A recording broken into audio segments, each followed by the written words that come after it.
I've been sitting down, exploring and unpacking some beliefs and doing some journaling work and exercises to help reframe and to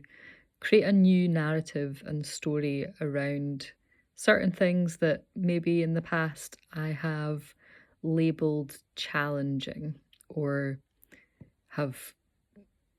felt like a barrier to me. So I've been working on some exercises and it kind of brought up these little, I'm going to call them acoustic memories, because there are certain points in your life where somebody may have said something to you, and words have power and words have impact. And those words may have landed for you in a really deep place, and often the impact of those words continues to be felt if we continue to repeat and an echo and create almost an affirmation or a mantra out of something that someone else has said to us. It's like going over the scene in our minds, but that actually we connect so much with the sound of someone's voice, the way that they've expressed something, the intonation, the quality. It might not have been what they said, but it might have felt something about the way that they said it, which has really resulted in this deep connection with those words, even if that happens to be through a kind of a negative experience, like, oh wow, that really upset me, that really hurt me. Betrayal, any of these kind of qualities, just as much as something that may have communicated joy or appreciation for you. It's easy, really easy to fixate on negative observations and comments that people make, and actually start to integrate these into our own frame of understanding. They become part of our self-talk. So I've been in a process for a while where I've been exploring different elements of this kind of work, but I was really having a little laugh to myself this evening as I was pulling out some ideas that perhaps are not serving me very well, and rephrasing those and reframing them in a positive light, and actually asking myself, is that true? And in some of these cases, it was bringing up this reflection or acoustic memory of something that someone has said, and it really stuck with me, because there's so many points where we're maybe sharing a new reflection, a new insight, a new awareness. We're in a process, we're learning, we're exploring new territory. And as we are doing that, we try to pull out strands of this evolution of experience into our current frame of reference. So we're exploring and experimenting, and we're beginning to bring articulation to these ideas, to maybe adopt new conceptual frameworks, new vocabulary into our speech, into our dialogues with other people. And oftentimes, when we're in this space, we are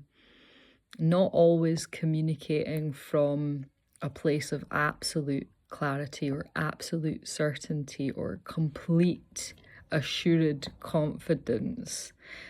And I wonder about this aspect and whether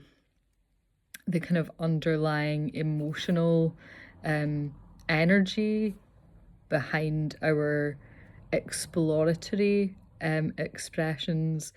is often the part that can become fuel to the fire, so to speak. If anyone has something to say to disrupt or to create a bit of agitation or a bit of a counter narrative. So it's like inviting yourself to step forward into maybe unfamiliar territory and express some new ideas, and then the very stepping forward into a more vulnerable space, actually this territory then becomes, oh, like,